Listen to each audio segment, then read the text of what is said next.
Alright, so this week is paying homage to Damazetti for the supersets. So we're looking at some clinical work on supersets. So welcome back to Sikistan, and we hope you enjoy today's video.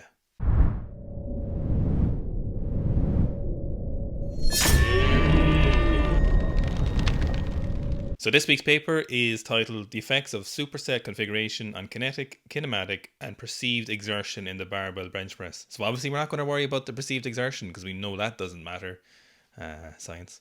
So anyway, supersets are a very common feature of a lot of programs. They're a very efficient way of training in the gym.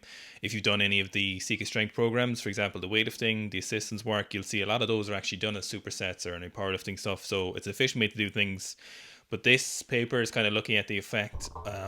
Does it affect bar speed, bar or force production? Does it affect your perceived exertion? Oh, for fuck's sake. But anyway, so we're basically looking at do these change drastically if you superset similar movements or drastically different movements? So we had 10 sub-elite rugby union players. These were reasonably strong. They had somewhere between 40 kilos on the dumbbell bench press they're using. They had approximately 130 kilo back squat or more, and a quite similar bench press, which is not unusual for younger rugby players. They love a bit of bench. So basically what they had was 4 different setups in the gym. So it was just intervention. All testing days were separated by at least 48 hours. They established their 1RM on a separate testing session, and then we had 4 different categories or 4 different tests. So we had a control, which was just bench. They did 3x10 at 65% of their 3RM. Bit of a niche percentage to pick, but still consistent for everyone. First group we had was the AA group, so they were not alcoholics, but they were doing agonist and antagonist group. So this was bent over row with a barbell plus barbell bench. So this was 65% 3RM, as all groups are, 3x10, and these had 5 minutes rest between each set, and then obviously as a superset, each set was done accordingly, so straight after each other. Next group was the similar biomechanically, but lads, if you're ever reading papers, they all make up their own acronyms and it's fucking painful. Well, that's beside the point. So then we had dumbbell bench plus barbell bench. So these were done as a superset. This was kind of this, it's a very needed to compare the other ones. The next group we had was alternate peripheral. So this was back squat plus barbell bench press. So barbell back squat. Again, 3x10 at their 65% of their 3RM. So a variety of different factors were measured, recorded, and then so these were statistically analysed. And Fitz is going to take us through those now. Right, so in terms of results, this paper is quite sparse, right? We usually have 5 or 6 different tables. We usually have alternative means of analysis. We usually have a lot of data we can talk about here, right? But these results are very, very simple, which is nice. It just means this section is going to be quite short. So when you look at the supersets, right, there's 3 alternative supersets, or like 3 different streams you can go down, right? So there's the kind of agonist antagonist route where you're pushing and pulling. There's the agonist peripheral, which would be like you're pushing and then you're kind of pushing in a different direction, like that might be a bench press and a fly or something like that, or it could be like a bent over row and a reverse fly. Then your next one is similar biomechanically, so that would be something like a barbell bench press and a push-up, or a barbell bench press and a dumbbell bench press. Then, of course, we have a control group, right? So when we look at the 3 supersets and the control group, we'll start looking at the kind of kinematic and kinetic outcomes. So mean velocity, mean power, and peak force. What you're basically looking for here is there certain supersets that allow us to be more powerful as we go through a training session compared with others? So obviously we want to be performing reps at the highest quality possible while also being efficient. So if you would imagine that, and this data backs it up, like this is what the results find, is that if you want the highest quality of reps possible, you obviously want to do just bench press, nothing else. Then you will do just the next exercise, nothing else, right? Obviously, as Owen was talking about, like supersets are a great way for efficiency. So when we're looking at the results, we're trying to see, okay, what's the next best scenario, right? And it appears as though the next best scenario would be that kind of agonist antagonist, right? So pushing and pulling, we're using a muscle group, then we're using the opposite muscle group. We still get quite good values, so they're obviously not as good as the exercise on its own. They're quite good values, and we're not having huge increases in fatigue, right? The one group we do see that huge increase in fatigue is the similarly biomechanically.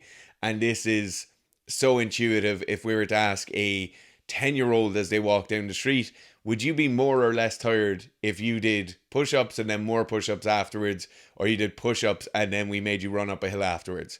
Obviously, you're going to understand you'd be less tired if you were doing two different things. And that's what the data kind of backs up here, so it makes a lot of sense. The last thing then they looked at is RPE, right? And we rag on RPE a lot. It's obviously quite fickle in its use. To be honest, it's overused and overestimated in its efficacy, but in terms of strength outcomes. But what we do see is with the agonist antagonist pairings, we start to see a decrease in RPE, right? So the amount that people are feeling the fatigue is going down when they're doing the pushing and pulling. That could be due to a host of factors. It could just be due to the fact the exercises are different, but we'll talk about that in the next section now. So what do we have to discuss from this paper? I think there's a few important notes here, and I'm just going to start off like I was talking about in the results section with RPE, right? So rate of perceived exertion, we've done like our opinion on it. We've done a 30-minute long video on it. If you want to go and look at that, there's a link in the description. But what does RPE have to do when we're looking at strength training? We talk about why we don't use it with our athletes, why we don't use it in our programs, but why might it be important here, right? I think it's important here when we look particularly at the fact that in the agonist-antagonist group, RPE appears to be significantly lower, right?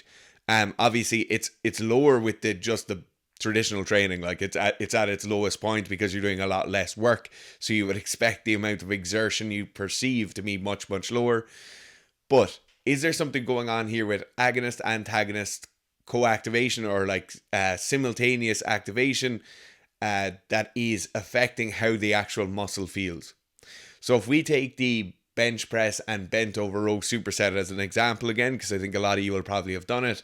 If you think your prime movers in your bench press are your pecs and your triceps, right? So we're pushing away. When we're activating pecs and triceps, we are actively deactivating things like our rear delts. We're deactivating our biceps. We're basically turning off the muscles that are working against us. And is there something here that when we start to relax certain muscle groups, the amount of exertion we perceive could be lowered, right? If you take for a fact, if we strapped Owen into this seat right now and we put his leg into a contractile apparatus and we started continuously shocking his leg, right? If we continuously shocked his leg for a prolonged period, so didn't give him any rest period in between, and we did an accumulation of 10 minutes of contractile effort, right? His perceived exertion over the course of that 10 minutes will obviously be much higher than if we did 10 1-minute bouts of contraction with a minute or 2 minutes off in between.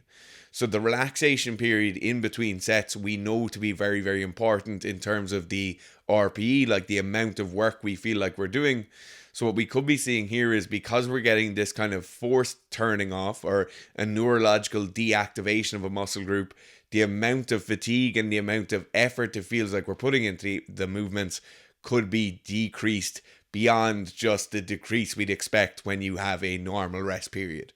The other thing with agonist and antagonist co-activation is that this decrease in activation, or this turning off of an antagonist muscle as we're activating the agonist, is a learned skill. So we talk about strength training a lot on this channel, and we talk about the modalities of adaptation to increase your strength. And obviously people will understand that most of the time strength adaptation comes about through neurological adaptation and not through building muscle, right? Muscle hypertrophy is a very small part of strength adaptation. And one of the major parts of the skill of being strong is that antagonist deactivation, right? So as I'm pushing with my tricep, my bicep relaxing. If it's in a weightlifter's example, if you're doing a jerk, any kind of additional activation of antagonist muscles is very detrimental to how much weight you'll be able to jerk. So if we have a beginner who's just learning movements, it may be that doing agonist-antagonist superset pairings could be very beneficial due to the fact that they're having to go from activation to deactivation when they're doing the actual movement itself, but then they're getting the complete 180 degrees of deactivation and activation just minutes afterwards. So it could be a kind of super physiological level of strength, neurological adaptation due to the fact they're doing antagonist and agonist movements followed directly one after the other. So onto the practicalities of using supersets in training. So Fitz kind of touched on the theoretical outcomes of using it and what might happen.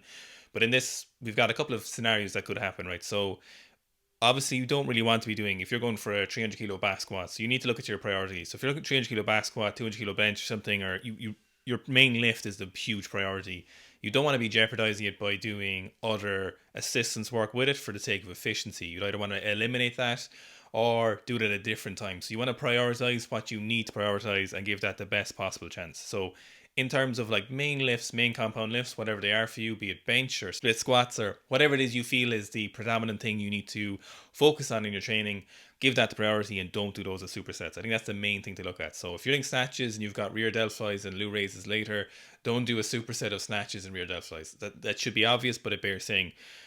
There is sometimes you might do certain things where you would superset your main compound exercises, like for example, it's your bench and your bent over row. If you are truly time constrained, then it's something you've no choice but to do. If you train in the morning and you've limited times, for example, you've limited time to or limited ability to train frequently throughout the week, then this might be an option for a certain period of time. So, for example, maybe after a GPP phase, before a lot of volume for a couple of weeks, you might do supersets with your bench and your rows, for example. Certain things like that might work well. At a certain stage, it doesn't really pan out for other stuff. For example, you would never really do squats and deadlifts as supersets, no matter what phase you are. It doesn't really work like that. Upper body movements work a lot better with that in terms of the compound movements, but then the lower body ones are just too kind of all-encompassing and too fatiguing to really efficiently or ever justify doing supersets with bigger lifts for the lower body especially. Really where supersets shine is in their use during assistance work. So smaller unilateral or very small specific isolation movements that you can do. For example, doing stuff like push-ups and chin-ups are a very, very efficient way to do them in training. They don't really impact each other. You're looking for fatigue on those, so if you're actually increasing fatigue by doing the supersets, it's probably of benefit for you.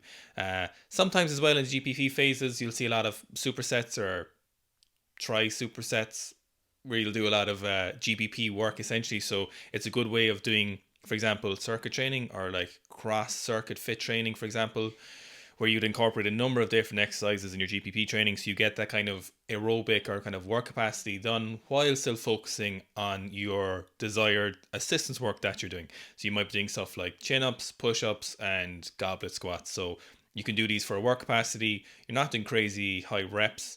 You're doing maybe 10s, 12s, maybe 15s on some of those probably, and a reasonable number of sets. So you're not going crazy. You're not turning it into a full-blown WOD, but you're doing marginally more intense than what you would normally do with limited rest. You don't really impact the quality of those.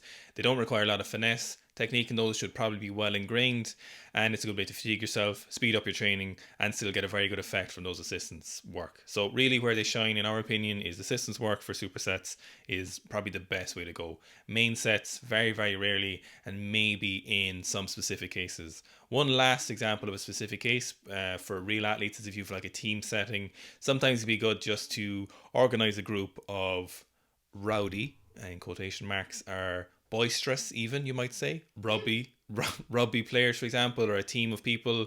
It's a very good way to efficiently get their time in the gym. So sometimes when you're in the gym, just time spent in the gym can be fatiguing because you end up doing more sets or taking longer rests, and it just kind of mentally fatigues you, if not physically. So if you've got a team environment or you are a real athlete where you've got other stuff to do and other sports performance activities to do, sometimes it might be better just to do your supersets. So you might be doing like benching, so like completely biomechanically different stuff. So you might be doing benching and split squats just to speed up your time in the gym, get things going. You get a little bit of cardio work, a little bit of aerobic. Might not be actually a great idea if you need to focus on strength training, but in circumstances it can keep people occupied very well, especially in like a team environment if you're doing S&C. So it does pay dividends. It's why you do see a lot of those training videos for teams, is when you do see them doing always continually moving through exercises, because it's efficient, it doesn't keep them in the gym that long, and it keeps them occupied, so it keeps their mind on the game or mind on the task at hand, especially when they're with their friends.